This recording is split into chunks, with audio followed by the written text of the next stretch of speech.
We're in the process of doing a grant for our home. And one of the caveats for the grant that we're doing, it's actually for our barn, is that the barn has to be seen from a major highway. And as you can see, we are on a major highway, and here's the barn. And it's nicer right now, and we know that. And this grant, if we receive it, will do a massive help for us as a whole. What it is a chance for us to really restore our early 1800s barn into what it was originally. So come with me, and we're going to walk up to the barn and get away from the road noise so you can get a clearer idea of our barn and what it represents and what it means and everything like that. So a little background on the barn that I do know about when it comes to the barn is it was originally built in 1805 to 1815, according to what I found so far on it. It was built in two main sections. The first being originally coming off to this side, and that's where it was originally. And then when they built Leavenworth Road, they had to shift it, and now that piece is on the opposite side of the barn. So come this way, and we'll take a quick peek into the barn and kind of just so you can kind of see the interior of it.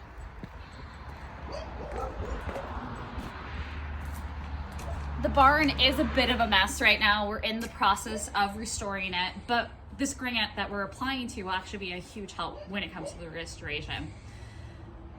This was kind of a dumb luck find grant.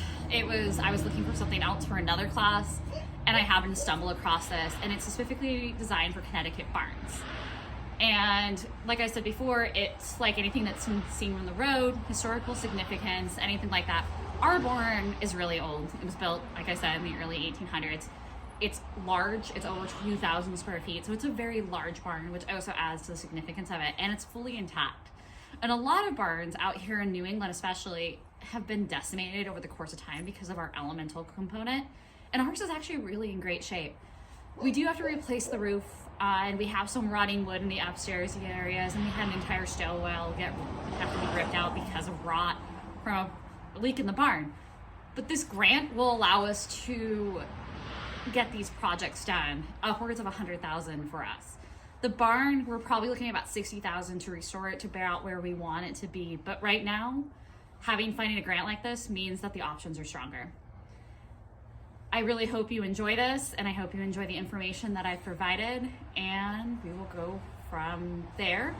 And also another thing I kind of wanted to touch base about with the grant is the fact that grants are available for private homeowners if you own a historical home, and that is really something that homeowners sometimes kind of forget, is that you don't have to be a nonprofit to be receiving grants and stuff like that.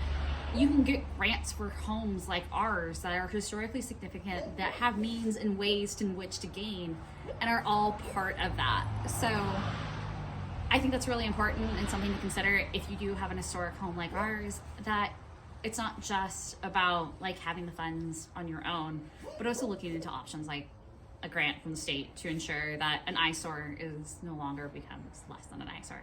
So that's what I have for you all today. I hope you enjoyed a little bit of a peek into our barn and like the grant process that we're going through as homeowners. Have a great night. Bye.